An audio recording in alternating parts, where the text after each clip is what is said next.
Yeah, it was a push. Some people said we'd be 8 minutes late, over under, right on 8. We got, this is the internet, guy. This is not Seinfeld in 1996.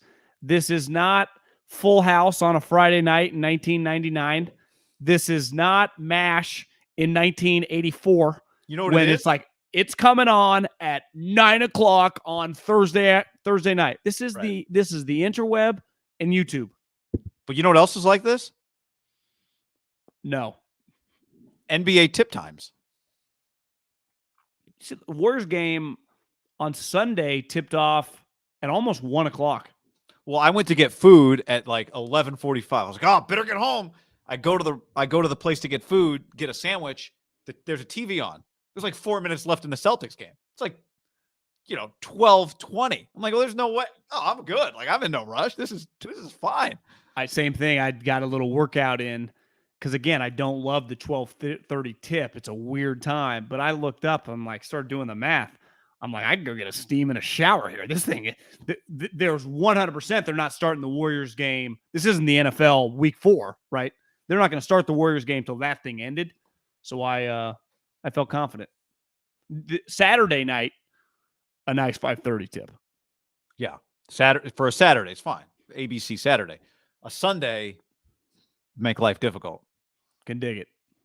Everybody on YouTube, what's up? If you're here, hit that like button. We appreciate that. Subscribe. This is going to be a podcast. This podcast, when it comes out in the audio version later tonight, will include our thoughts on the Warriors game tonight. So if you're watching this now, there's going to be some Warriors content added to this audio version. So that's a reason maybe to check out the podcast down in the description below. Late Tuesday, early Wednesday, you can hear our thoughts on Warriors game too. So just that's the beauty of all this. Pretty unique name when you think about it, right? I would imagine if we just went around professional sports, the 3 major sports, and include hockey, I guess New England is a region, not like the Boston Patriots, the Golden State Warriors. It's just flows, Yeah, it does. Because honestly, it encompasses more than just Golden State is California, right? They didn't go the Bay Area Warriors. Right. Golden State Warriors. It's a good name. Whoever had that idea back in the day, kudos to you. That's fucking genius. It is. Are there any other teams? I just was thinking off the top of my head, the New England Patriots would be one. New England Patriots a good one. Except, New England Patriots a good one. Washington Nationals. No, that doesn't work. I mean, the New York Giants and Jets play in Jersey, but that's not exactly what we're talking about here. No. I don't think you'll find one.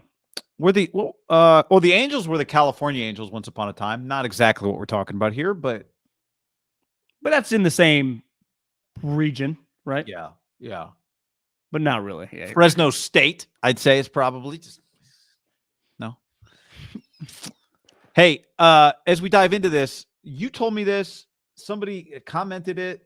Where did Deebo like a post? I thought on Twitter, because I don't think you can see likes on Instagram, of a Bleacher Report headline that said Deebo will play for the 49ers. Can somebody find that so we can talk about it? Yeah. I just saw it on one of my 17 aggregation follows on Instagram. I'm trying to find it right now, but I'm having trouble finding it. Minnesota Timberwolves. Again, I guess we're getting into a realm. Florida Panthers. What you're talking about is the state nickname being the name of the team. Yeah. Which is different than... It's a one-off. I think our 49ers, let's see, did they have it? I hate it when I'm not on the Wi-Fi. Yeah. So it might have been an Instagram post. Warriors or 49ers wide receiver Debo Samuel liked a recent BR post stating the team's plans of keeping him through the 2022 season. Eye emojis. Our 49ers did that? Yeah, so if you go to Going. Deebo expected to remain. Can you text it to me? Yeah, I mean, it's just a picture. It doesn't really show it. It's the problem. It just kind of explains. Not going to lie. I mean, I don't hate the topic. but I do hate. I do get worn out on likes and stuff on I social understand. media. I That know. is one that I can't be old man River and despise that type content because it's part of the content game. But Right. there's a limit on my ability to continue to take it seriously. Yep. And I'd say Deebo's hit the tipping point on that one for me on the posts. Yeah, the one thing I would say about it is that your way of saying you don't want to talk about it on the podcast? No. I mean, Well, I'm just we're as you I haven't been on a hike in a long time, but as you summit, as you get toward I feel like did you get to the top of the Salesforce Tower? yeah, we've accumulated a lot of ground on posts that don't really mean that much. I I'll give AJ Brown credit. He tweeted just basically talking some shit, right? And he put his name behind it, right? It was his Twitter account. He said, "Y'all gonna love me when they support me." So Deebo not even doing any of that. Yeah. Deebo's, kind of flying a little under the radar, but yet creating all this. I've been saying it over and over. A lot's going on, but not a lot's actually going on. I mean, other people are signing contracts, right? AJ Brown signed a contract. DK Metcalf said he's going to sign a contract. No, I'm talking about him specifically with his actions. Feels like a lot's happening. Like he's doing what? To me, AJ Brown signed a contract. DK Metcalf going on the record saying, Seattle's where I want to be. So here you go. Debo Samuel liked a Bleacher Report gridiron post of John Lynch saying he expects Debo to remain a Niner. Does Debo's bio say likes are not endorsements? Because if not, then likes are endorsements. And I understand where you're coming from. I'm tired of chasing, trying to chase a story based on posts and likes. But I do think you also have to put it in the context of, does the person that the story is about, in this case, the story, Deebo Samuel is the middle of this kind of little story verse here. Does that person think that likes mean something, that scrubbing an Instagram account means something? Now, could this be Odell Beckham told Deebo, throw some people off the scent, hit this post with a like. You're just going to keep yourself kind of in the news. You're going to fire some people up. Maybe it's all just a troll job. I remember you and I a long time ago, back in our radio days, talking about how easy it would be to just mess with everybody if you really wanted to do it. If you wanted to start a feud, right? These two guys hate each other. How easy it would be to present that and all the information you want to present.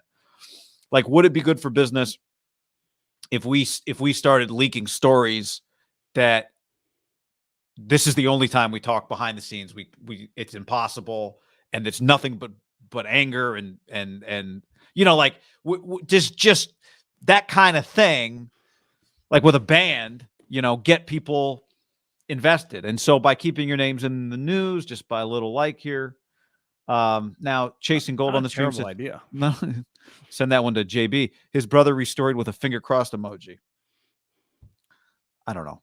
I mean, so far, it I'm all not naive enough, and we don't know exactly what the pieces of the puzzle represent. Yeah, and to me, when Deebo situation is figured out and there comes to a finality to whether he signs a contract, they trade him, whatever the hell happens, he's not the first, and he definitely won't be the last of this type content. So I'm not naive if you're in the business of talking about the NFL.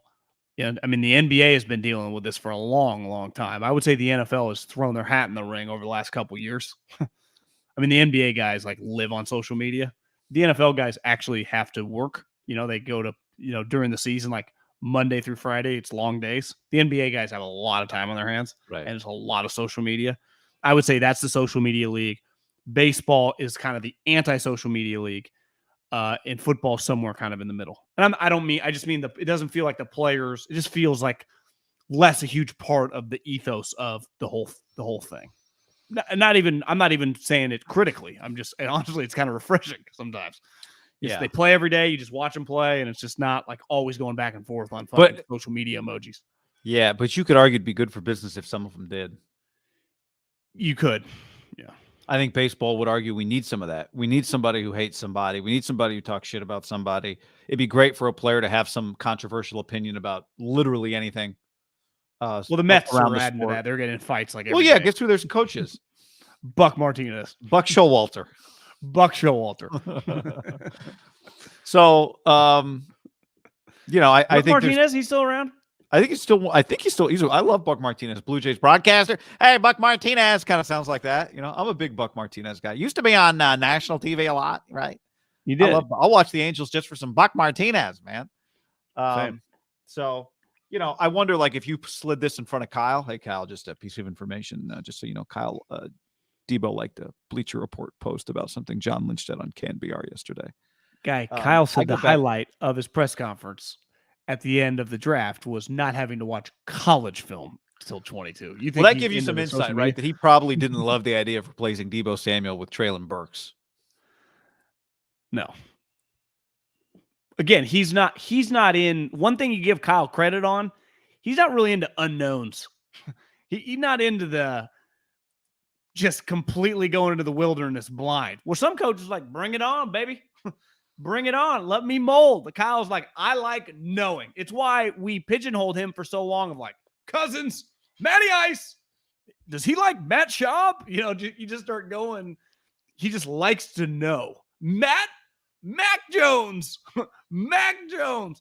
It is very, honestly, for as much as we gave him shit, and it was so polarizing, and there was tangible anger. Like, he's not drafting Mac Jones at 3 overall. It is very, as time has gone by, understandable to see why Kyle Shanahan was smitten for Mac Jones, right? It is the ultimate just puzzle piece, plug and play, go. I could understand. I would not understand smitten. No, I would understand. Okay, this is a fine option, which I think is where the Patriots came from. And smitten would be strong. It doesn't feel like Kyle falls in love with Trent Williams, and I don't think he cares that much about his quarterback, right? It's actually, he's not in love with quarterbacks. He just views them as a vessel for him. Which I think is what made Trey Lance potentially a unique Kyle pick, is that it feels like this is the kind of guy that has the skills to make you smitten, and Kyle has seemingly sworn off. Guys, as a coach, do you know who I'd want? Nick Mullins. I'd want Mahomes. I'd want Steph Curry. I just want go cook, man. Yeah. Go cook. Get your cook on. Make me look smart. Yeah. I mean, that's why Andy's got the best thing going. Like, he gets called a genius. Andy has the best quarterback in the league. Yeah, just go cook, man. I think this is probably an appropriate time to mention what Kyle Shanahan said on Saturday, which is about devices, screens. I think he used the word screens. Devices is a word a lot of people of a certain age use, but he used screens. And he said sometimes you just got to talk to people person to person. So a Deebo liking a post or Deebo not liking a post, Kyle Shanahan's tactic isn't going to change. Kyle Shanahan's tactic is, let's sit down with the guy. Maybe things have thawed. Who knows? Every time we try to read into a Deebo social post, we see a video of him. He looks happy. So Kyle's going to sit down with him. And I said this the other day, and I'll say it again. This whole situation is going to come down to whether or not John Lynch and Kyle Shanahan are willing to pay Deebo what he wants to be paid, and B, are able to repair whatever needs to be repaired, which is what they're banking on. They're banking on A, they got enough money to make him happy, and B, their skills in solving problems person to person are good enough to solve whatever this Deebo problem is. That's what they're betting on. I think one thing that has dramatically changed, and it's, guys, I mean, since we were kids in the early 90s, athletes relative to society made a lot of money. But I would say relative to just what even they used to make in the last 10 years has gone to a completely different level. So the money has changed the interactions of how you do business. Like I still, whenever I see headlines of like the great resignation, all these people quitting jobs, it's not like the majority of human beings have been banking $800,000 a year for the last 5 years and can just chill. Like, most people need to work, need money, and are usually beholden, which I feel for a lot of people, like, to their boss, to their company. It's just the way society works. Where it used to be in all three pro sports that management ran it. You would say a little bit in the NBA, but it would take, for the most of it, like a historic player like Magic or Michael or Shaq could impact. But like the random James Harden, usually wasn't. And in baseball and football, like the management ran it. It's why they always had contentious, CBA negotiations. It always felt like the players were getting fucked. It definitely, the pendulum has swung to where I think teams that have tactful, like you ultimately John Lynch and Kyle Shanahan are still in charge, right? In football, more than the other three sports, I'd put baseball up there too, but like a good baseball player has a lot of leverage, kind of like a quarterback, I guess. But I just think when you look around the Sean McVays, Howie and Sirianni's, just the young crew, I think Jason Light, he's a little older, but he acts young. I think they're very cognizant of that interaction with players. That was honestly, as a kid, one huge part of pro sports were these crazy interactions between the hatred of like management and players. And it made for incredible, before reality TV ever existed, it was true. Like, this is pretty crazy. It doesn't happen as much anymore because it doesn't behoove anyone to do that from the management side, even though they talk like that behind closed doors, right? Like every draft meeting, like the 49ers just had draft meetings for the last 3 weeks, right? And there were conversations like, if we do trade this guy's ass, who's filling the spot? Conversations that if they got out, you forwarded me that Bears fan or the Bears scout that I don't know why he was talking to the media after Friday. It wasn't even like after the later rounds. It was might have been like a bears.com, but I'm not positive about that. Yeah, he called, and anyone that has like Instagram that follows like business accounts like PhD, it's like what CEOs look for: poor, hungry, and determined, to hire young people that then turn into like excellent employees, right? And he said poor, hungry, and desperate. And listen, I thought it was a little overhyped. Like most, you could argue some of these guys aren't poor anymore now with NIL, but I think his point was we're just looking for people that are fucking hungry, right? That's what any company's looking for with a 23-year-old. But of course, I think this guy might have got fired anyway. I saw the Bears fired a bunch of scouts, but my point is you just can't talk. There are certain ways that you just can't talk, I guess, corporate-wise. I can talk. We can talk on the podcast if we want. But if you're going to be in those situations, given the setup of their business, it's just not 1996 anymore. It's just not. Yeah, and I would even say if those comments had never been public, but he had said that and Bears players heard that comment, like if I were Ryan Poles, I wouldn't want my players to know that my scout thinks that way, right? Even if they do, and maybe he's found a bunch of players using those of his 3 core tenets of how to find a player. I think you don't want think about how much time GMs and coaches spend talking about culture and it's us and we're a family and, faith, family, football, all those sorts of things. God, family football guy. Right. And that, like, no, I'm just trying to expose your deepest, darkest desires and use them for my benefit. Right. Which sometimes people have different motivations and they lead to the same ends. But what if someone's like a God, pool parties, and football? Like not even God, just pool parties, Sunday fun day, football. Like as a coach, I have 3 philosophies: Sunday fun day, Wednesdays off, and IPAs, Friday skins game, and drinking with the boys on Saturday. Yeah, unfiltered cigarettes. So anyway, that's well, you know what? Let's talk about the real money of it all, because AJ Brown and DK Metcalf and Deebo were all linked together, right? Because they had the same agent, they were in the same draft class, they were second rounders, and they needed contracts. And they're some of the best receivers in the NFL. Well, AJ Brown has signed a contract, and DK Metcalf has said, what? Basically, I'm going to sign a contract. I expect to be a Seahawk. Yeah. And while we don't know what his... it feels like it's going pretty good. Like they're just all, everyone's on the same page in Seattle, it feels like. Yep. And now we have AJ Brown's money, the real money, right? Not $57 million in guarantees. That's his total guarantee if he gets hurt. His full guarantee is $40 million. $40 million with a signing bonus of 23.3. We can pull up his contract as well and look at it, but it sure looks like a contract that the 49ers would do with Deebo Samuel. If you're watching the YouTube, you can see it. 4 years, 100, signing bonus 23, average salary 25 with 6 zeros after it. Total guarantee 57.2, guaranteed at signing $40 million. Yeah, I mean, for example, George Kittle a year ago got $30 million guaranteed at signing. Now, I understand that they play different positions and the market value is different, but I do think when you view valued players, right, George was valued as just a huge core piece of the 49ers team on the field, off the field, the heartbeat, the ethos of kind of what they stand for. You would say the last season of what Deebo did is just something that even George doesn't have in the bag. Because I always think about when you sign contracts, back to Belichick's thing of just the money impacts how everyone views each other in the locker room.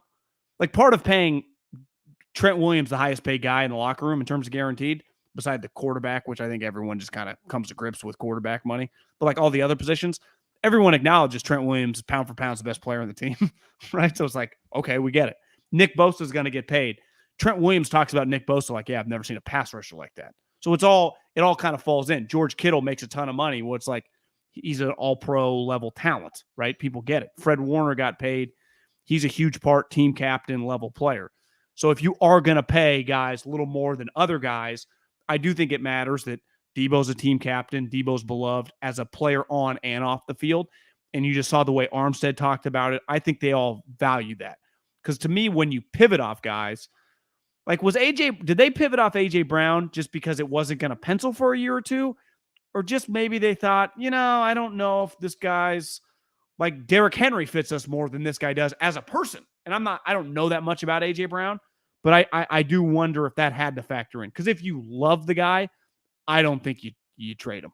And clearly, one thing is not disputable about the 49ers, they love Debo Samuel. I think it's fair to say that, I wonder if Mike and John, especially Mike, like, are we sure that like Mike Vrabel, head coach of the Titans? Yeah, I mean, it's also Pete. I don't even think cares about that stuff, right? DK. I'm not saying he doesn't care, but he loves DK, right? You can guess that, right? And I also think when you're talking about Deebo and the 49ers, you're talking about a guy that if we brought every coach and GM in and said, on a scale of 1 to 100, how much do you love? And we just started giving them their own players. Like Andy would love Patrick Mahomes at a 99.9, right? Yes. Whatever. He would love Travis Kelce at a 99.9. Kyle Shanahan would love George Kittle at a 99. They would love, I think it's pretty likely they love Deebo more than the Titans love A.J. Brown. The evidence is there. The only thing I would say to what you said is it doesn't necessarily mean the Titans didn't like A.J. Brown, but they might have just said for us, Deebo Samuel's carried us to the NFC Championship, game. We've been to the NFC Championship game 2 of the last 3 years. It's not as if the Titans have been quite as close to the mountaintop. They might like him, but they also might be more willing to go, okay, we're willing to do 80% of his production for a fraction of the cost. Now, part of it, too, is Ryan Tannehill's making cap hit this year $38.6 million. That's Tannehill's cap hit. Tannehill. So I do think there is a financial element to it for them, but. Yeah, it's a lot. Jimmy's 27. Yeah, Jimmy's is big too, which might be the reason why Deebo doesn't have a contract right now, but I don't know. They keep denying that. Which I do think once you looked at A.J. Brown's contract. I agree with this. Someone DM'd me the other day. They said, well, why do teams always backload and not front load? Well, I said part of the reason they always backload is because if you look, the majority of teams don't have $40 million just to play with, right? The reason everyone does contracts like this, the Eagles didn't have $35 million of cap space. So they could not, if you told Howie would love to have his A.J. Brown's cap hit this year, $37 million, like do the majority of it up front so they have wiggle, but they're not able to do that. Like so it's 5.6 this year. Yeah, the 49ers would love to do the same thing with Kittle and Deebo, but because of the money, like they're just not able to do that. Like Yeah, in a perfect world, you would always have the money uploaded, so you always have wiggle room year to year, but that's not the way, because everyone's on different paths, right? Like Fred and George now are on a different path than Deebo. Same with Trent. It's just not everything's synced up. It's honestly why Parags and the Howies are so valuable. Mickey Loomis, all those years, still going, because the Cowboys sometimes find themselves in a little trouble. It's just it's really hard because you're balancing so many people. Like in the NBA, let's face it, like if you got 2 or 3 max guys, it's really like, is your owner willing to pay the tax? Because the money's the money. In baseball, it's like, well, do you work for the Yankees, the Dodgers, the Giants, or you work for the A's or the Rays? In football, it's like, well, I've been using this over and over because I've never heard it articulated like this, and he was dead on. Is at the combine, Howie said that every team in the league has the same resources, the same amount of picks, the same amount of money. You just choose how to use it, right? You just, like, every team starts from scratch with a 1, a 2, a 3, but over the years, you start trading, you start allocating draft picks, you start allocating money. Like, everyone can spend the max the cap if they want, or use the picks however they feel necessary. You get to dictate and choose how, like the 49ers chose to use all those picks on Trey Lance. And then those picks, the domino effect of them getting parlayed for other guys by other teams is just a huge, but everyone starts with 1 through 32, that pick, right? Like, where did your pick go? Like, why did the Lions have pick 32? Well, because it's just, you can always trace back. Yeah. Same with money. Like, the Niners chose to give George Kittle, Fred Warner, these guys money, which they should have. But now it makes everything a little more complicated. And I think from the sense of why ultimately Deebo's money is going to be, we keep talking about him sustaining. Same with A.J. Brown, who's been injured. Their hits, like the impact on the team salary cap, won't be once Deebo, which I assume he'll eventually get signed, till like 24 and 25. Ideally, you'd love it. I'd pay him. You'd want it to all be the guaranteed money in the first now 2 years and make it basically a 2 or 3 year contract, and then you're free. That's where you could argue you get rid of Jimmy. You could put Deebo on the salary cap this year for like $25 million. Which maybe that's what they want to do. Maybe it is. Corey says, what's your opinion on when a player should be coronated? Is Deebo's coronation premature? Premature coronation. Was this not his first elite season? Just curious. Thank you, Corey. I don't have a hard and fast. I mean, I think part of it's a feeling, and sometimes you're wrong, right? Sometimes you think this player's about to take the next step. I think that's a lot of the way we talk about sports, is trying to be early on a player, not late, right? So the big debates about Steph Curry came, I was just thinking about this today, actually, as it relates to the Warriors, when Charles Barkley in 2015 said that a jump shooting team can't win the championship, and so the Warriors can't win a championship. It was one of the most valuable things that anybody has said around the NBA in the last 7 years, because Charles is such a lightning rod for takes, right? And I think Steph was such a lightning rod for takes because he looked like no one we'd seen before. And I think one of the fundamental things that really made Steph a great player to argue about is that he's not big. And players that aren't big are harder to project. Players that are big, people are more likely to say will be great, right? It takes a little more projection when you are small. And I think what Charles created was what was going to kind of happen anyway, but Charles added a lot of fuel to the fire with that comment, was everybody had a take on whether or not that Warriors team can or can't win the championship, and whether or not Steph can or can't be the best player on a championship team. And then the chase started, and it was going, and it was going, and it was going. And it was a major story for the league. And it's part of the reason why I think still it's just so in everybody's blood that as the league has changed and LeBron's been on 3 teams and guys are all over the map, the one thing that hasn't changed is the thing that got the same reason I saw a Garth Brooks video today of him playing at LSU. Did you see him play Baton Rouge in front of that crowd? Amazing. I haven't, I probably listened to that song a million times between when that album came out in 1993. I could not hear that song for the next 20 years. And the second I hear that song, I'll know every word to it. And I think Steph's kind of the same way. A lot's changed around the NBA. But the second you see Steph Curry shimmying and running up and down the floor, all the takes that everybody had from 2015 and 2016 They all come storming back. And part of the reason those takes are fun is because it's fun to talk about a guy before he's won 4 championships. It's easy to talk about Brady, like, oh, he's the GOAT after he's won all his rings. But what about when he's won 1? That's when the debates are fun. Now there's not really a debate. And I think that's kind of where we are with Deebo right now, is he has shown this incredible breakthrough ability. And the question is, if he's that like every year for the next 3 years, then he is he's an MVP candidate, John. But that seems like a lot to ask of a guy. And my point is, like, this is just the moment in time, I think, with Deebo right now. I hear what you're saying, but a huge element to this is just the timing of a player's contract in football, right? He's going into the last year of his contract.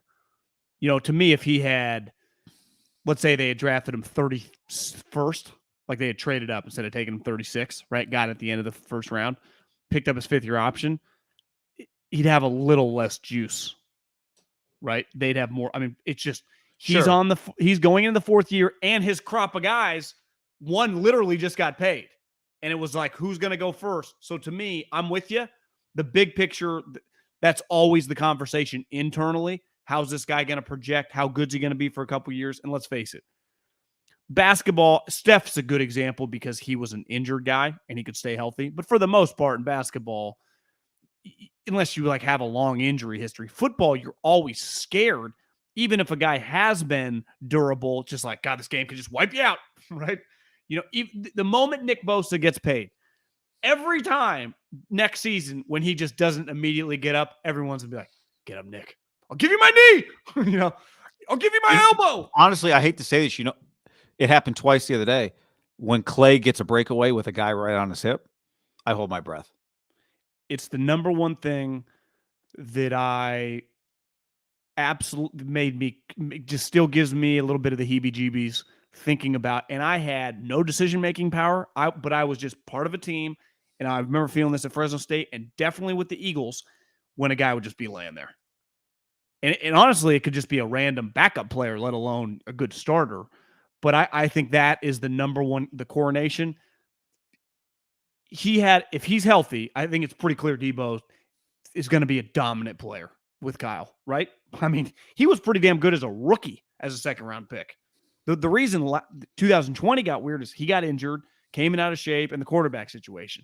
But like as a rookie, there was a lot going on in that playoff run. It was like, God, this guy's pretty fucking good at the end of the season.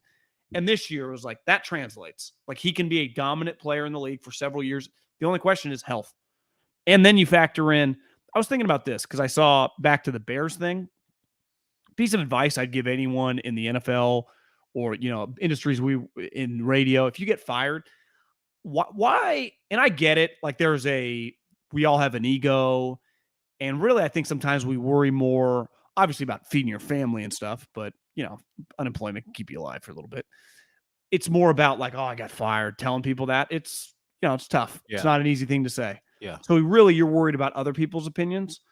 But why would you ever want to be somewhere? Because you think about relationships are like this. If your wife or your girlfriend or vice versa, you don't like them or they don't like you, and why would you want to be in that? Like in a job, if they don't want you, you want no part of it. Like ultimately, AJ Brown, like I get him being a little perturbed. Like, you guys don't want me, and clearly they didn't. Well, they wanted him for $16 million.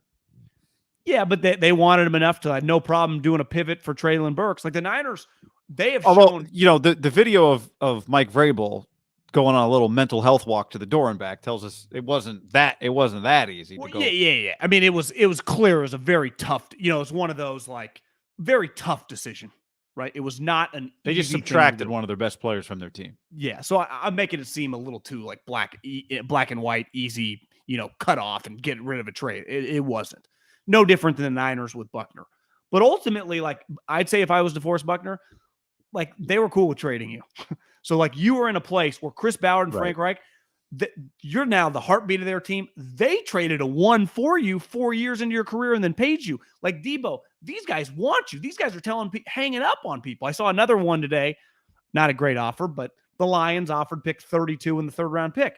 Now, you could argue, well, yeah, John, these are easy deals to hang up on, which is true. But you could argue 18 and a 3rd round pick's not enough for AJ Brown, right? When he's healthy, he looked. I text Howie. I'm like, I'm sure you watched the 49er game, but I lived it, and that was a man against boys game. That is more than the Jimmy pick in that game. I just remember like they could have Jason Verrett. I don't think it would fucking matter in this game. This guy is on a mission. Remember that? How dominant that guy was? And you've seen him, like, if you just watch Random Titans game, he's a great player, but you want to be where you're valued. You want to be where you're liked. Now, you also, part of pro sports and any business, it's like, okay, pay me like you like me. Right. So now comes the second, it's like they've pledged their allegiance, they've pledged their loyalty, and they've pledged their love. Now comes the harder part. Yeah. Which this isn't, the other thing, it's like, it's hard because it's not Kyle and John's money, right? So it's not like it's coming out of their pockets, but they are the stewards of this franchise that mean a lot to a lot of people. It's the reason that the team has the money is because the fans, you're trying to make the best decisions to win, which ultimately benefits the fans. So you're always thinking like that. But Deebo is, a pretty fan favorite type player, right? Yeah. I saw somebody I was just looking for it. I couldn't find it. Somebody commented on one of our other YouTubes, and I meant to grab it earlier for something else we were going to do. And they basically said, what should really offend Deebo are the offers that other people gave the 49ers. Like, some of these offers were not offers of teams that are falling over themselves for you, right? This person's point was like, the Lions offered a first and a third or whatever it was. Like, you're supposed to be flattered by that? You should be more flattered by what the Niners say about you. Now, what would you guess if when the Lions called and the Niners went, well, Deebo's not available, but Nick Bosa is, before the draft? What would their offer have been for Nick Bosa? Well, they used the one on Aiden, so right? 2, and Nick Bosa's better than him. Now Aiden's cheaper than him, but it's not like Aiden Hutchinson was the second pick, so he's making whatever it is. He's not. Was he $40 million or whatever? Well, he's making more than Bosa because it's a couple years later. It's right? true. Yeah, I don't think the Niners trade Nick Bosa for 2 ones, 2 and 32. No. I know they can develop. They feel good about developing D linemen, but I think it would cost 2, 32, probably a third, and next year's one. Like, it would be that. He's a top 5 non. He's going to be the highest paid pass rusher in the league here soon. Yeah. But that speaks to like what shows you, Deebo, like your value is unique to this team. He's not a no-brainer multiple one player. It's a 2-part process. Tell him you love him over and over again, and then pay him like you love him. Akash Anavarathan said, but wouldn't you want the cap hits later because the cap gets higher, and so the percentage is roughly the same?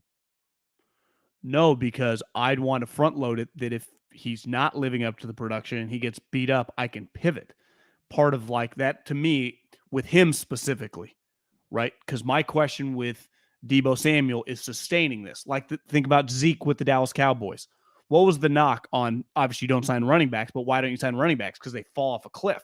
Well, Debo, can he maintain this for 3 years? I would love to keep Debo on my team for 6. But as we see a lot of guys that aren't like kind of this deep, again, there's not really many Debos, right? The outside guys can sustain. I would like to just have the wiggle room that if it's not going well, I can just move off of it. That would be my mindset. We're like Bosa and Trent. Like, I understand doing that later. But with Deebo, I would like the ability to pivot.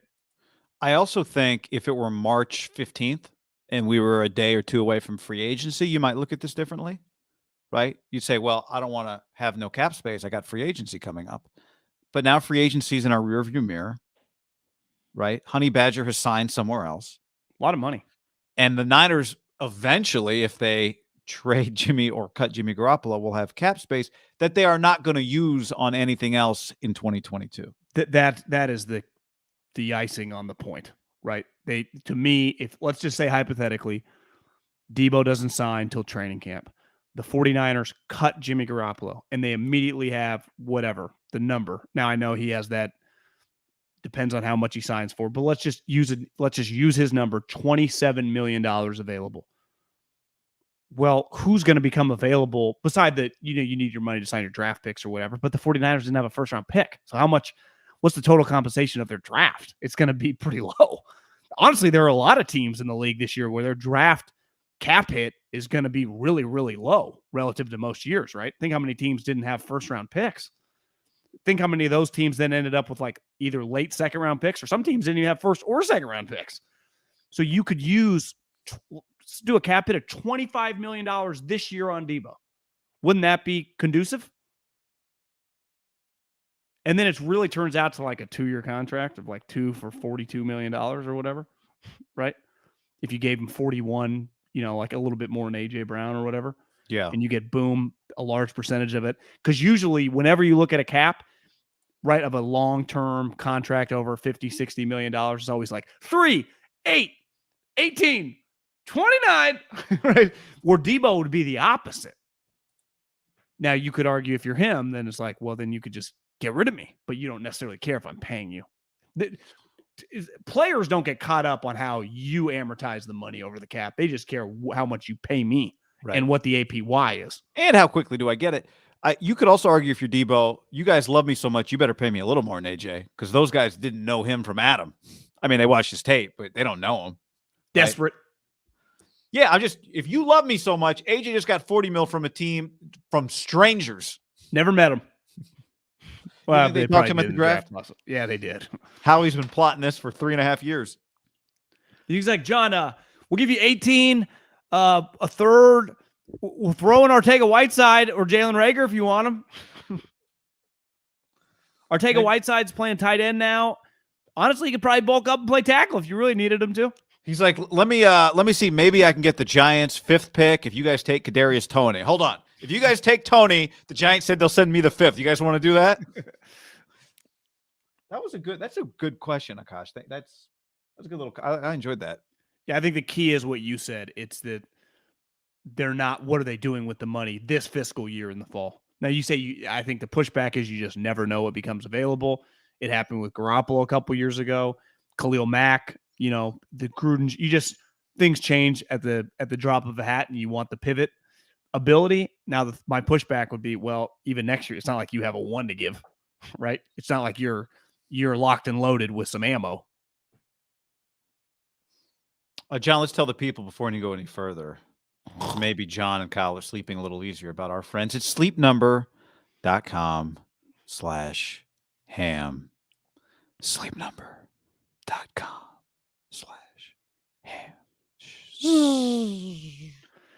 Guy, key to life is sleeping and sleeping well and getting a good night's sleep, because you're so much more productive the next day. And it's sleepnumber.com/ham. You and I have Sleep Number beds. We've had them for a long time. We've been partners now with Sleep Number for a long time. We aren't just true believers. We live it. We live it, and we reap the rewards being able to be full-time streamers. I mean, you just see us streaming, podcasting, because we have the energy based on our good night's sleep, guy. I went to bed last night at 9:00. Ooh, I know you did, because I texted you and did not hear back at like 9:45. Was out. Then I think I had an animal fight outside that woke me up at about 1:30, and I was up till about 3. Ooh, I went on a walk. Went on a little walk yesterday for some coffee. Go up to the UPS store, drop something off, return some pants, and there was something on the ground as I'm approaching. What is that? What is that? Rattlesnake? Thrashed squirrel. It took me 4 minutes to. Just one of the most disgusting things. It was horrible. Well, you kind of live in the, I wouldn't say the wilderness, but like mountain lions, coyotes, a deer. You seen any deer in your front yard? Never seen a deer. No. John, sleepnumber.com/ham has other tips, like avoid large meals and heavy snacks before sleep. I said the other day, brush your teeth right after you eat. People are like, no, you got to wait an hour. You don't want the juice. It's bad for your teeth. All right, I'll check with doctor. Wait. Set a quality sleep goal. It's healthy and realistic for your lifestyle. Track how long you've slept. The Sleep Number 360 smart bed tracks the total time you sleep and the percentage of your sleep that's restful. Get yourself that sleep IQ score. Sleepers who routinely use their Sleep Number 360 smart bed features get almost 100 hours more proven quality sleep per year. And it works for everybody, whether you like it softer, like John, his Sleep Number is 40, or me, a little firmer, Sleep Number 55. Sleepnumber.com/ham. Discover special offers now for a limited time at your local Sleep Number store, or sleepnumber.com/ham. Sleep Number, proven quality sleep is life-changing sleep. I was trying to get like a bassy thing there. I was reading Elon's tweets. Oh, anything good? He just said sunlight is the best disinfectant. Oh, I like that's a good. Who does that quote belongs to somebody famous? Yeah, I'm sure he ripped it, but it's something to be said about sunlight. Makes you feel better, makes you look better. It's proven to be good for your mood. That's what the Vikings guy, who everyone was attacking the other day for his 3-minute Marino? presentation, said. He's like, people get out and see the sun. Get out and see the sun. He wanted to have a successful acting career. Famous, yeah. So you mean NFL player and successful acting career? That's doing a lot in life. Yep. All right, John. Here is Ryan Tannehill. We're competing against each other. We're watching the same tape. We're doing the same drills. I don't think it's my job to mentor him, but if he learns from me along the way, then that's a great thing. Talking about Malik Willis, I'll play the beginning again. We're competing against each other. We're watching the same tape. We're doing the same drills. I don't think it's my job to mentor him, but if he learns from me along the way, then that's a great thing. You can come along, but just don't speak, is basically what Ryan Tannehill had to say. That got a lot of people's attention after the Titans drafted Malik Willis in the third round, and Tannehill met with the media on Tuesday. Those were his comments. It's embarrassing. I mean, there's just no way around it. You and I talked right before we hopped on.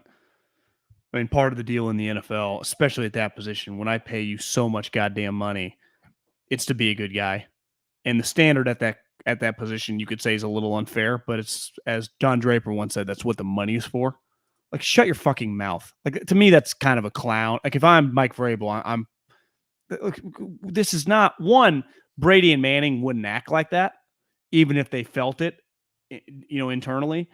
And two, there's Eli, who was once replaced by Geno Smith during a consecutive game start streak after he'd won 2 championships for the Giants. By the way, didn't say a word. This guy, they were the number 1 overall seed in the playoffs. He threw 3 interceptions in the playoff game, and they didn't draft this guy. I'd also say in the first round.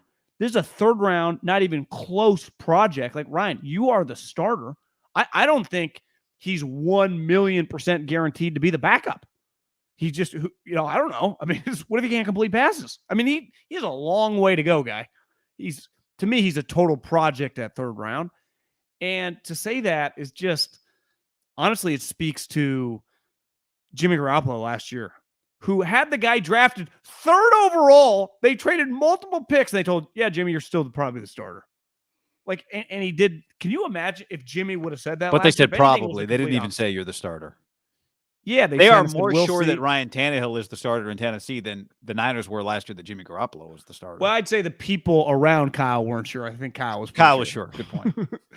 But I just that's a pretty embarrassing moment. Even though, like, I just saw Pro Football Talk wrote it. It does look worse in print than when he's saying it. Like, it wasn't that bad. It just had a little Roethlisberger vibey. Remember with Mason Rudolph? I do. It's just not necessary. And again, you're the highest paid guy in the franchise by a country mile. And let's face it, you're not earning that money right now. And if they could, they would have kicked you to the curb. So to operate like that, now he's not a quarterback at heart, right? This guy was a wide receiver once upon a time. It just felt a little selfish, narcissistic, just not quite getting it. Yeah, I think to me, it felt insecure. Like, there's no amount of money he's going to make. Probably the right word to use. $38.6 million this year, right? But we all know he's not a $38 million quarterback relative to how many quarterbacks are going to make $38 million this year. Now, he's a great story. You said it. Receiver at Texas A&M turned first-round quarterback, and then on top of that, turned into a pretty solid quarterback. Yeah. But I think this is his 3rd contract. My Dolphins extended him. He's made a lot of cash, guy. Yeah, I actually understand the feeling, but I pay you $38.6 million this year. I've paid you so much money. Part of that money is for you to understand when your emotions stay inside you and when you share them. And if one day Mike Vrabel in 2 weeks had to have a conversation with Ryan, like, Ryan, I know you think you're our starter, but we need you to help this guy. And that would have just all been behind the scenes, and that would have been fine. To take it public is, to me, to do partly what the job requires you not to do, which is to become a little overwhelmed by your emotions, to be a little, to feel the pressure in a pressure situation and not keep your cool. And much like a pass rush, Ryan Tannehill just got the pressure put on him in an uncomfortable situation, and he didn't keep his cool. He didn't do the right thing, even though I can sympathize with how he feels. Like you could, here's an example. Not an example. Let me put it to you this way. Because I think we all agree, John Robinson, you talked about it on Monday's live stream, which was a YouTube only. If people missed it, go watch. That was a good show. That was not included in the 100,000 views from NFL Draft Weekend. Thank you to everybody that watched that. That 107. 107. I rounded up. John Robinson, high level. Mike Vrabel, high level. It's not their job to call Ryan Tannehill and tell him, hey, we're about to draft Malik Willis. Now, would you be protecting Ryan Tannehill from himself when he inevitably gets the question, which the media always asks a quarterback in this spot now, thanks to Aaron Rodgers? Did they tell you they were going to draft this guy? Right? Thanks to the Jordan Love situation now. Anytime a quarterback gets drafted on a team that has an expensive quarterback, hey, advice to quarterbacks, they're going to ask you if they told you ahead of time, and you better have a good answer ready. And maybe the answer is no, but your answer should also then include, but that's okay. It's not their job to let me know ahead of time. I'm just here to compete. I thought when you brought up Aaron Rodgers, you were alluding to when Brett Favre treated him like shit. No, was not. But let me just finish that. Hold on. This guy wasn't a first-round pick. No. Let me just finish that point. So John Robinson, Mike Vrabel, they don't owe Ryan Tannehill that. Now, if they wanted to protect Ryan Tannehill from a stupid comment like that, and just what you're doing is you're making Malik Willis's life a little harder, just like Roethlisberger made Mason Rudolph / Middlekauff with Hair's voice a little harder, because he had to answer then questions about that. Like, how are you going to handle it? How are you going to, is Ben helping you? Right? You're making Malik's life harder. So to me, to help Malik, if I'm the Titans, I call Tannehill and I say, Tannehill, hey, we just drafted Malik Willis. You're going to see it on your TV in 3 seconds. Or we're about to do it. Just heads up. You're our guy. Not out of respect for Ryan. I don't think he deserves that necessarily, but to prevent Malik from now having to answer the question that he's going to get asked. Ryan said he's not mentoring you. How's that going? Now, you could also say this. No, guy. They didn't tell Tannehill that because they wanted to create this. They wanted to make Ryan uncomfortable. They wanted to put Ryan in this spot. They need more from him. Which I would imagine some of that. Belichick. Yeah. Mike Vrabel played for Bill Belichick. So there's two things one thing he likes, putting pressure on players. One thing he hates, players saying things they shouldn't be saying. Belichick hates it too. I just go back. Maybe they wanted Tannehill in this situation, but yeah, to me, I just go back. Like the tone's kind of been set, like how to act, and it's the high bar. But yeah, Alex Smith, Jimmy Garoppolo, I totally agree. You kind of look, and even this I'll say about Roethlisberger. Roethlisberger had a lot of Pro Bowls and a couple Super Bowl appearances and some rings, and he was already a Hall of Famer. Yeah, so I'd say I don't even like comparing. Roethlisberger's allowed to act a little weird, but no one considered Roethlisberger like Mr. Character, right? I mean, I thought one thing about Tannehill, like high level guy. I don't know that much about him. I just thought high level guy, like that's a low level guy move right there.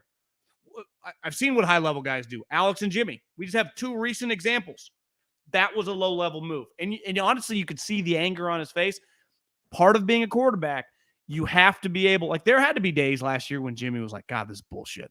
Mm-hmm. This guy doesn't know the fucking plays, and I'm getting asked by all these guys about this and that. It's like he can't even rattle half the playbook. Things that would never come out. But every time he'd suck it up, he'd be like, God, he's handling it really well. I mean, Alex – still to this day, they talk about Alex in Chiefland, about how he mentored, and Mahomes always goes out of his way to be like, I owe Alex a lot for showing me the ropes. And it doesn't mean, to me, words are pretty overrated. Actions matter. Like if it comes out in 6 months, Tannehill and they're getting along great and he's been great to him. It just seems like he did create something that didn't need to be created. Yeah, 100%. In this day and age where he knows the deal. If you're John Lynch, and I'm giving you a fake scenario, but I mean the sentiment of it. Would you text Scott Fitterer, the GM of the Panthers, and say, hey, man, I know you're going to draft a quarterback soon. Let me tell you how Jimmy Garoppolo is going to handle that situation. I'm not sure how Baker's going to handle it. Just FYI, right? And use today as an example, because this is what we're talking about. This is the Niners' best selling point, or one of the Niners' best selling points. it's kind of convoluted because you're telling a team Jimmy's not the quarterback of your future, but you're also telling them when you find the quarterback of your future, this guy's going to help them. Good I thing wonder for if the it's part of Niners, the reason. everyone Did the Niners look at everyone each other knows today about and go, Baker, though. huh? But good thing everyone knows that Baker would not handle the situation Yeah. well. Yeah. Did the Niners look at each other today and go, man, if Jimmy's our backup, we'd be lucky to have him this year based on what we just saw. You're hard pressed to find a guy like Jimmy Garoppolo. And it's true. I mean, I'm tongue in cheek, but it is true. Jimmy Garoppolo, Alex Smith, those guys in those situations are outliers. Jimmy, we just need you to give us $17 million back. And for every game that you start, we'll have $1.5 million bonuses, but we need to give money to Deebo to front load his contract, be a team player. Could the Jets acquire Jimmy Garoppolo? Just like, you know what? Let's take a step back. Zach, mentor this year. We got all this talent around Jimmy. Let's just try and win, and then we'll bring Zach along later. No. I'm just trying to get under Jets fans' skins. Can you imagine the freak out in New York? Speaking of front offices, John, the Las Vegas Raiders, who Devontae Adams' upfront guarantee looks better and better with every receiver contract that gets signed. Because A.J. Brown was, 40? Devontae's guaranteed at signing was how much? Yeah, I think it was a little over 20. As I was told by someone who negotiated with the Raiders, just look at the amount of money they pay up front historically relative to other teams. It's not quite in the same ballpark. So, yeah, the Raider fans used to get mad at us about the way we financially talked about the team, but they don't exactly operate like, you see Stephen Ross, what he gave in the Polygolas, what they gave Tyreek Hill and what they gave Stephon Diggs, it's a lot more money than Devontae up front. Now, like we always say about quarterbacks, Devontae ain't going anywhere, right? I mean, they traded a first and a second round pick for him. I would say at minimum, even if things got weird, he's on the team 3 years. I guess there is an out after 2, but I guess things would get really weird after 2. Yeah, I wouldn't. It's the NFL. Josh, who knows? He's got 2, though. You agree? He's got 2? Yeah. Yes, he's got 2. They just, Patriot way coming to Vegas, John. Did we talk about on the podcast the 3 first-round picks that failed, or was that on the live stream? I believe that was on the live stream. That was not on the podcast. I mean, it's really an all-time. I saw one of the PFF guys go, it's like historically this is impossible to get any worse, right? Because 3 is basically the max amount of first-round picks you could ever have. I don't think anyone in the history of the modern-day draft is at 4 first-round picks. And definitely of the new CBA in 2011 when they've incorporated that 5th-year option. Like that round is just different than the other rounds, correct? 2nd through 7th is a 4-year contract. Now you have to pay more money in the 2nd than you do the 5th, but the contract structure in terms of years is all the same. George Kittle, Debo Samuel, Fred Warner, why they all got extended. I mean, Deebo hasn't yet, but after year 3 was because their contract ends. And part of drafting a guy in the first round is to get the 5th-year option and to have all 3 decline. Now, I get it. They were all new players. And I saw the list. I think Vic Tafer tweeted it out. I think it was 11 of 32 guys so far had their options declined. And maybe there were a couple. I guess the date was yesterday. So 11 of 32, which shows you, right? We often talk about 50-50, right, in the first round. But I bet if you looked at some of the guys that had their 5th-year options picked up, I would throw like a McGlinchey in this kind of category. Like, just guys like that aren't just like home run picks. Right. So there is like the 33% of just decline. Then there's probably the 25% of like, we got to do it. We drafted him. He's a starter for us. But are we going to give him a huge extension? We'll take it year by year. And then there's just the no-brainers who you're actually trying to extend. But to have pretty easy declines, I mean, you and I talked about yesterday that Cleveland and Abram, I mean, you don't even have a discussion. It's like, decline. Jacobs, probably you got a conversation at the table when you're doing your draft meetings and free agent. You had a discussion about it. To be clear, you're saying, I'm not convinced if it was still Gruden's team that Jonathan Abrams' 5th-year option would be declined. You are? Yeah, and that would be a royal mistake. Are you you think it would be declined? No, I'm not convinced, but I think that would be like you're just picking it up because he's your guy, not because he's any good.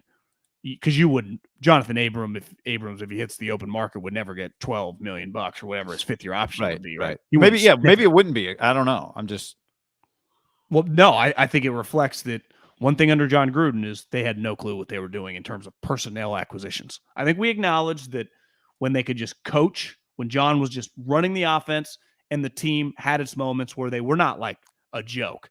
Was it underwhelming giving us hype? For sure. But them running a draft and personnel stuff, like this had to be the most seamless offseason they've had since like the heyday of the Raiders, and like Al Davis still had his shit together in like the late 90s probably, or maybe the 80s. It just feels like a pretty normal franchise. I mean, guy, they were under Gruden pretty herky-jerky. And I'm not putting rugs on them at all. I put Arnett because, I mean, I talked to someone before the draft and somehow that guy came up and they're like, how they took him that high? I mean, character guy. Like Leatherwood was more just, is he good enough? Arnett was like known as a red flag person, you know? And I just, sometimes you got to get lucky. I mean, one thing Mark Davis mentioned when he hired, he's like, I didn't even know Josh McDaniel was available. Remember when he like interviewed Ziegler and Ziegler's like, oh, who's your coach? He's like, Josh. It's like, he's available? And so, listen, the 49ers got lucky with Kyle. Josh turned him down. They ended up into Kyle. They got lucky with Jim Harbaugh. Jim Harbaugh was coaching 10 minutes up the road. If Jim Harbaugh had been doing what he did at Stanford, at Vanderbilt, or Boston College, he's probably not ever coaching the 49ers. So Jed gets lucky. Like, you got to get lucky. Someone asked me the other day, they're like, why is it so difficult to hire coaches? Honestly, I think it's a lot like players, because you are projecting a person. You could argue it's even harder because, like, I don't know how, unless he's been a coach before, right? Like a Ron Rivera or Andy Reid, but like a first-time coordinator, Nick Sirianni, hell, Kyle Shanahan, who's a lifer. You know, I think, but I don't know. How's he going to handle the defense? How's he going to be with the whole team? Can he handle his emotions? Guys get overwhelmed because we have a long history of guys that are good coordinators that are terrible head coaches. And guys, the difference, though, is with Gruden, let's not forget a lot of the things he used to say on ESPN. Draft Johnny Manziel! And part of it might have just been hype up the hype machine, because that's kind of was his deal on TV. But then part of it, like once you look at his drafting, maybe he was serious. He didn't want to be wrong at the end of the day. You know, you don't want to be wrong. I think one thing that'll be interesting. Belichick liked Johnny Manziel too, so it's not like he. Yeah, I don't think they were going to take him in the first round. Well, they decided before the draft they were going to take Jimmy over Johnny Manziel. Didn't they bring them both together on a visit? Did they bring them together? I don't remember that part of the book. I know it was between if they didn't say that two in the book, I think Lombardi said that was a Belichick move, that two players, same position, you bring at the same time and you kind of let the cream rise. Oh, interesting. I know people ask us sometimes when we say the book, because we've been talking about it for months. Better to be feared is the Seth Wickersham book that we both highly recommend. Fantastic read. Listen, this is so, like, just as an example, here's the Raiders draft, right? For people who haven't seen it up close, maybe.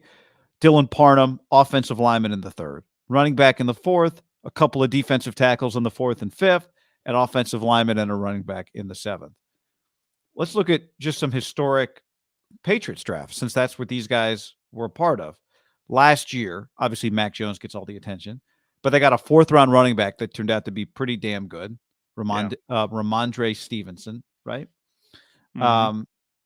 Be interesting if Will Sherman ever makes their team. The year before, they got a tackle in the 6th and a guard in the 6th. That was 2020. Those two guys have combined for 60 game appearances for them. That's a lot.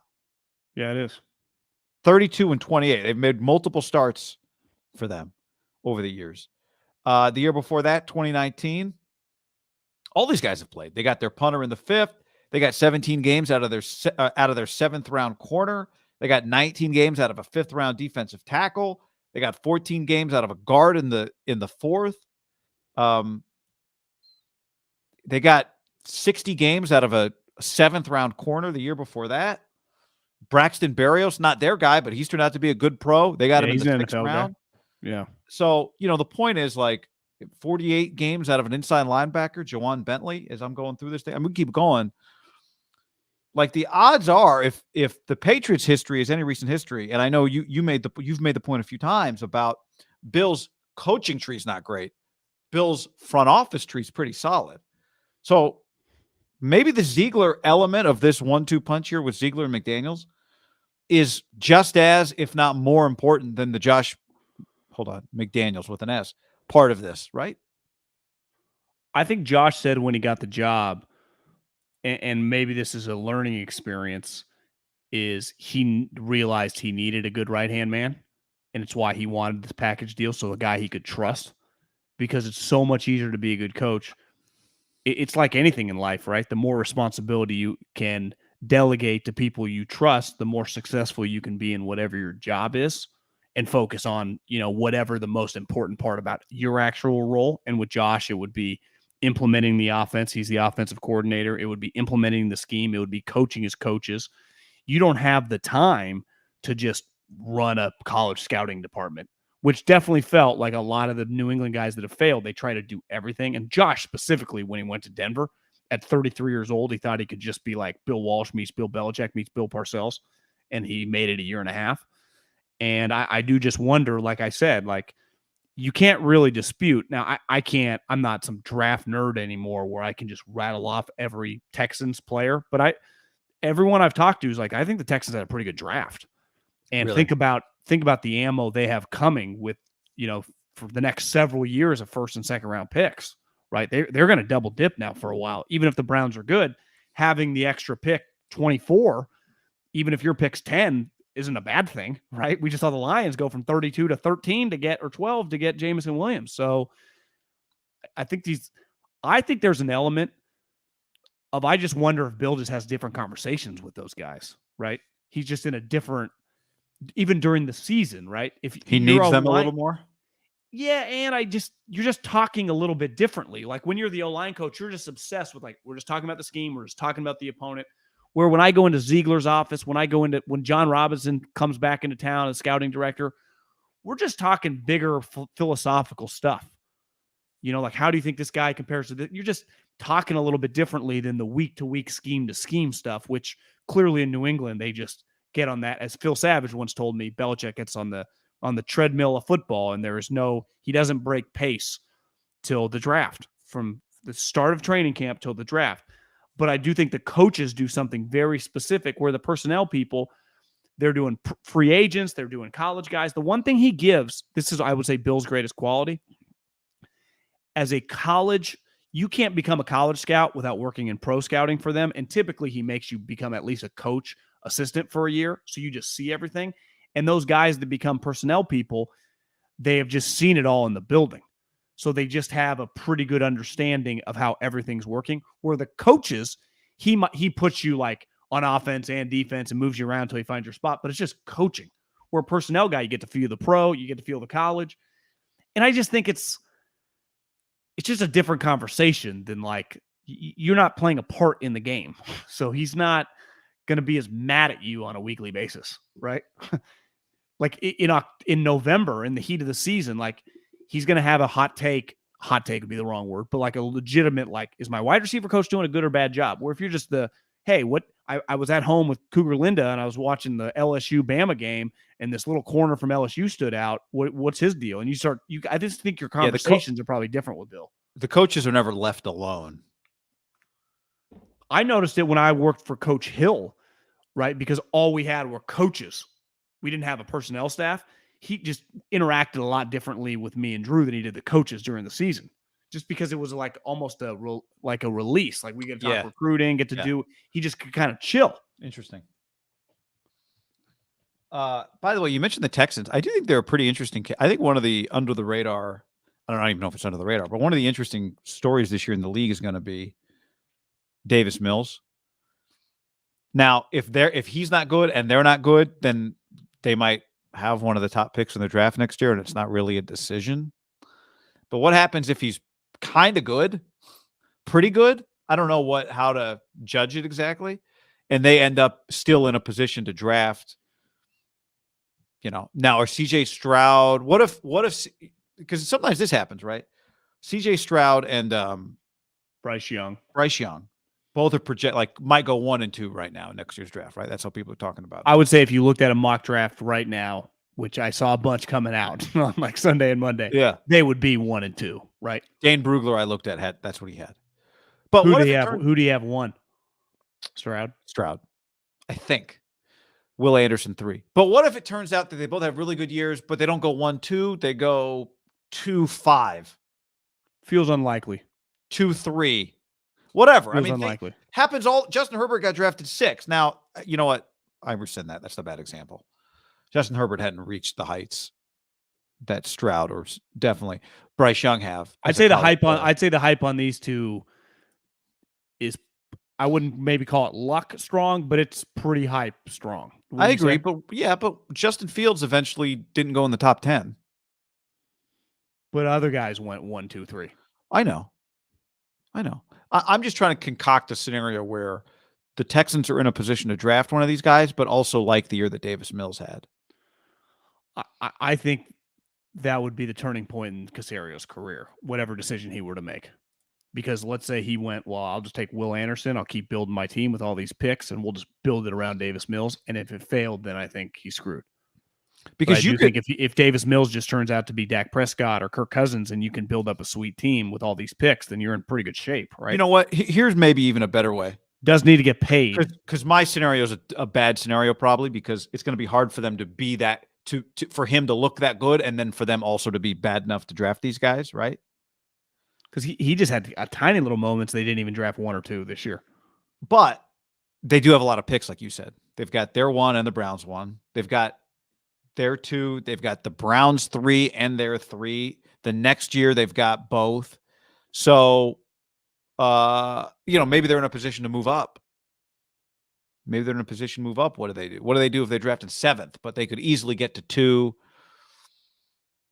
I don't know. It does feel like that's unlikely. You're right, because there's so many teams. You're going to be hard pressed to have a team drafting 1 or 2 this year that is in the position, like, doesn't need a quarterback. Yeah. Seattle. What if the Jets are drafting near the top?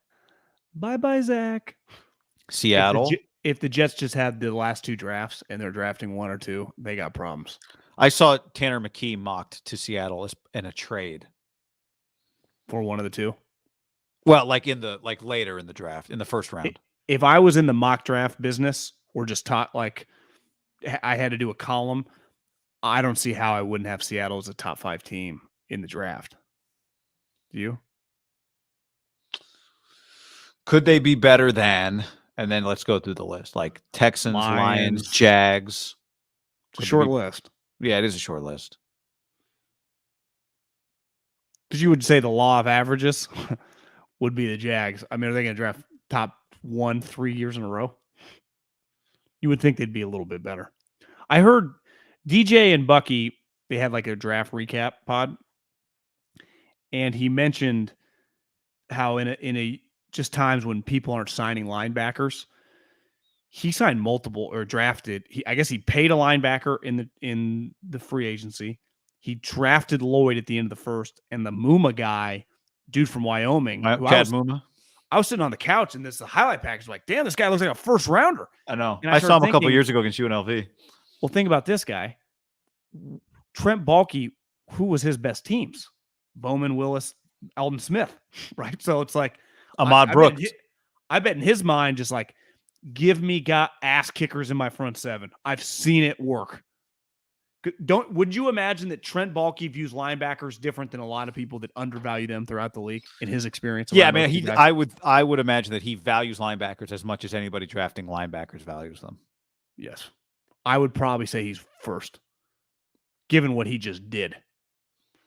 I like the Lloyd move, and I'm telling you, you called a game. I just seen a highlight package. Maybe I'd heard him on like a podcast or whatever. I mean, they name his highlight package. That guy was crushing people. Chad Muma. Did he have blonde, did he have long hair in the highlight package? I can't remember. Yeah, definitely a white guy flying around. Sleep on Wyoming. Wyoming's having a little moment, having a little run. Well, I mean, their coach is they got a good coach. They got North Dakota State's coach, Craig Bowl. North Dakota State just feels like that train that just keeps on churning. No stopping it. Like, are they never going to lose an NAL guy? No. It's going to be like, well, no, none of the guys ever leave. One reason I bet they benefit from is, like, who is going to watch that much North Dakota State film? It's so much easier to be like, oh, hey, Pitt's got this offensive lineman. Because I remember E-Ray, our guy Derek Ray, who's now Florida State's coordinator. I asked him, like, what were your rules at Oregon State? And I would imagine most programs have a similar, that when a guy hits the transfer portal, right, it's, did we recruit him? Which is a pretty basic one, right? Do we know the guy? Do we have a relationship with him? 2, was he a Power 5 starter? Right. So if you're at a Power 5 program, if a guy from another Power 5 program is a starter and is transferring, immediate watch, which makes sense, right? If a guard from Iowa State's transferring, watch him. But what are the rules? And then if they reach out to you, or you hear something, it intrigues you.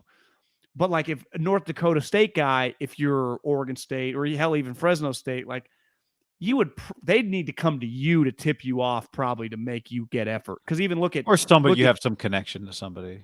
Look at the non-Power 5 programs who they end up getting a lot of Power 5, like Fresno States and the San Diego States and the FA. They get like the guys from Oregon State or Cal or Texas or whatever, right? They get that spillover. Almost North Dakota State's in a good little position in the middle of nowhere. You're telling me Watson, people wouldn't have taken him last year? I think part of it too, I'd have to go back. I don't know this, so I'm speaking a little out of turn here, but I wonder if they have such a strong system going that do they not often have like freshman breakouts? Like, do those guys not become really good until their junior year? And then maybe they just go pro then. I don't know. Like, do they develop so well that they don't have a lot of young guys playing? But, here's what they definitely don't have is 4-star guys riding the bench as freshmen. No. That's where you get a lot of portal guys. It's like, I came here, I was supposed to get a chance to play. I'm a 4-star. There's 9 other teams that want me. I'm gone. Well, if you look at a lot of the guys that are transferring, like Jordan Addison is at a high level. So he's like really on the map. When we had Khalil Shakir on, wouldn't you put Boise in that tier too? Like, they don't have a lot of guys that, Oregon almost landed this guy at Boise State. No, Oregon wouldn't even talk to him. So once he becomes good, he just probably fits the culture and he just stays. Where it would happen at even a Boise or a Fresno is when you have a coaching change and then people like evaluate their situation if they're good enough. Like, to me, if Boise State had like a star running back or a star pass rusher who's definitely a first rounder, but he's like a sophomore and their coach gets fired or leaves, then people would sniff around on that guy if he's around. But if things are just going well, the likelihood a guy at Fresno State or Boise State or San Diego State, if things are going well, just going to leave, it might not be as high because they weren't in the mix in the first place, right? Like Jordan Addison, like he plays for week on week, Florida State, Miami, Clemson, right? Big bowl game, Kenny Pickett, every scout's coming through. Well, what do scouts do? Do you know what I would do now if I was a college coach or college recruiter? When the scouts come through, like, who do you see at other schools? Who's jumping out? Yeah. Can you imagine the conversations happening now? Like, hey, man, you should take a look at this guy. Honestly, that's an underrated part if you are a recruiting coordinator, is really get tight with a couple scouts and be like, I'll just once a month, you just kind of who's jumping out, young underclassmen at some maybe even smaller schools. I also think there's a value in a major recruit star player on your own team, especially if it's a quarterback. So like Caleb Williams, right? USC is getting accused of all kinds of tampering. Caleb Williams knows Jordan Addison. Caleb Williams has connections now to like all these other NIL deals. He's got some NFT platform with Matt Leinart. Like could, to me, the way I kind of look at it is like LeBron James having his own agency, and then his team that he plays for, he says, I want you to sign John Middlekauff, who just so happens to be represented by my agency. And then my agency benefits from John Middlekauff signing with my team, who I wanted him on my team anyway. So now Caleb Williams can do business deals as part of this like platform that helps other players get NIL deals. He benefits from them. So he doesn't need Lincoln Riley. Hell, he doesn't even need a collective. He can just hit up Jordan Addison and be like, Jordan, come to my NIL platform and come play with me at USC. Like, until they say players are tampering, because players are agents for the program, basically, right? And they're agents for themselves, like their own. I make money off you coming here. But aren't they runners too? Basically, for like once they get in whatever the verbiage for the NIL, what's that thing called? A collective? Yeah, the collective. Once you become a member of the collective, you would use like get these 3 guys, we'll funnel them money through that. Like you're my runner. USC doesn't even have a collective. Well, who's paying The boosters, but there's not like an organization. It's just who do we need to pay? It's not like the Tennessee setup. No, they don't have an official collective. They just got so much. It's just a collection of people trying to figure out who to spend money on. And Caleb Williams is like, I got some guys. No, I'm not saying that's what happened, but I'm saying having a star player who is highly recruited, which means he's been to the All-American games, he's been to all this, he's been to everything, right? He knows all these guys, and he's from the DC area, which really helps because that's where Jordan Addison's from. Like that guy can tell your boosters who to pay. That makes sense how they know each other. They're from the same area. Well, if you and I, let's say Fresno State probably is a bad example. Let's just put us at UCLA, where, it doesn't feel like they're spending that much NIL money. Say, hey, listen, Chip, or, ideally, can we get a new coach in there? But Chip's going to be there a minute. We'd go, hey, we have $1 million to give out, and you're allowed to give it any way you want. But I'm not going to give it to any incoming recruit. I will give it to sweet transfers. So you can pay, we have $1 million total a year. I have no problem paying 2 guys $500 a pop, right? Be in that category. Because if I was a booster, Saban and Kirby have a pretty long track record. I'd feel pretty good about their evaluations, and probably Ohio State too. A lot of these programs, though, it's pretty hit or miss. Like for every guy that Mario got a lot of credit for, there are going to be some of these guys that are going to end up transferring and be nothing. Buy me Jordan Addison's. Buy me the transfer guys. That's right. If I was giving the money, I want to be part of this program. I have cash for you. My money is allocated only for Caleb Williams, Jordan Addison. But even remember, Chip was getting like guys from Michigan, like those type guys, starters. Yeah, well, his running back, right? The thing is, I think he had an offensive lineman too, from another school. He had like 4 starting transfers last year on his team, didn't he? The challenge though is that you do need guy like Caleb Williams is great because he's a true sophomore, right? Jordan Addison's a lot of these guys are transferring aren't 3rd, 4th year guys. Yeah, I'm just saying that's what you want. Like, because if you're going to forego the high school guys, which you don't have to do, you can try and sign everybody. Not everybody, but you know what I'm saying. You do want to kind of build some continuity in your program. Have a couple of years, 2-3 year players, right? So you need some. I'm not a proponent of signing just transfers. Obviously, especially linemen. Linemen is where you really need it. I think is the freshman lineman. You're saying 18-year-old lineman. Yeah. But what if I can get a 19-year-old guy that just was a backup at Alabama and thought he was never going to play? Yeah. I think it's harder to play. There's just not as many like 4- and 5-star offensive linemen in the portal as there are. You get more like big time quarterbacks. There's less offensive linemen, that kind of thing. Yeah, and those guys, there's less of them, and those guys have value right on the portal. Like if I'm a starting lineman from, let's just pick a program, Iowa, and I'm a starting guard. I've started 2 years, and I have 2 more years of eligibility, and I'm going to transfer. How many people would be all over that guy? Yeah, like, it doesn't feel like that guy. Like Caleb's and the Addisons get all the credit, but there aren't like Evan Neal's in the portal. Like honestly, teams might fight more over that guy. You and I have talked about this before. It feels like lineman is just too much effort. Like I don't want to move, and it's just like I know where the cafeteria is here. Like they got me at the. Man. I'm starting. I know my position. They know me. I don't want to. Yeah. I don't know what they're doing over there. I like my O-line coach. I got this girlfriend on the soccer team. Like my life's good. Quarterbacks are always like, can you imagine? I'm gonna go 8th in 2 years. No one's heard of me. Doesn't matter. I'm good, man. I'm good. I actually don't get yelled at as much as people think. Just show up, lift, block, go home, eat. Yep. Put it on tape. Wait for Jeff Schwartz to put me on Big Boys Club. Yeah. Do you think Evan Neal or Aquanu ever once thought about transferring? Too big of a pain in the ass. Yeah. Transferring is a pain in the ass. Pain in the ass. Right? Like Jordan Addison, does he have to move all his shit, or did USC just pay for it all? Well, he hasn't picked the school yet.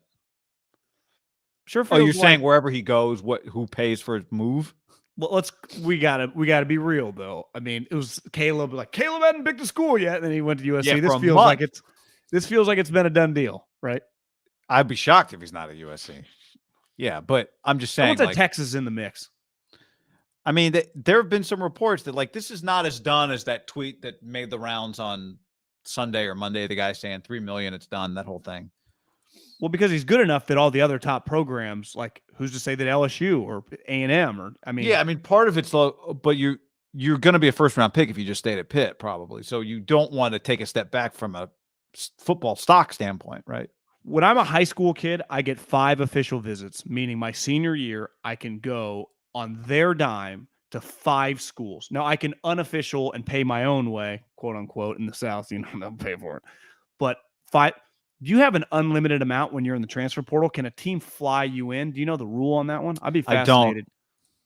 I don't know the rule on that. I would be transfer portal guys visit. Have you ever read that? I would be surprised. Yeah, portal guys visit because 2 weeks ago, Eric Gentry, who was a freshman All-American in the portal from Arizona State, was at the USC spring game and then committed to USC a few days later. Wait, what school did he start at? Arizona State. Then he bounced. Freshman All-American, linebacker. Just went to USC a week ago. The Sun Devils just lost one of their best players to USC? Yes. That hurts. They lost their best receiver in the portal around the same time. I think they had a mass exodus. They have had 18 scholarship players from last year's team enter the portal. It's not nothing. No, it's not. Got a lot of Jets fans in the chat screaming at each other. I don't mind it. Although now it just gets hijacked. People yelling about the Jets. John, hey, real quick, everybody, don't forget about our friends at Manscaped. Manscaped.com. Use the promo code HAM. You get 20% off and you get free shipping at Manscaped with the promo code HAM. The best in men's grooming. How do you beat that guy? 20% off. 20% off. Free shipping. Lawnmower 4.0.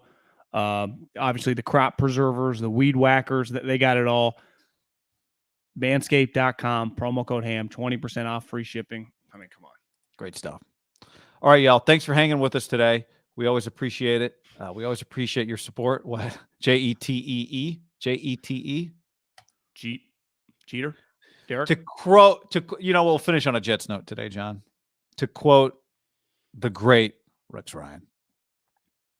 Let's go get a goddamn snack. I thought you were going to go Herm. You play to win the game. Jets have there's like a Mount Rushmore of great Jets coach quotes. I'd say those two are on there. I don't know anything Rich Kotite ever said, but they have a butt all fumble. Gas, no brakes. Robert Saleh did beat Belichick in the playoffs under and Rex Parcells. Ryan. This is why you lift all them damn weights. Although he might have said that as the Giants coach. I think he did Giants. Like that was like peak Parcells. But Bill Belichick screamed to people. Yeah. To quote the great Bill Belichick, I'm leaving and I'm not going to be your coach. Adios. Eric Mangini, pack up your stuff. We're going.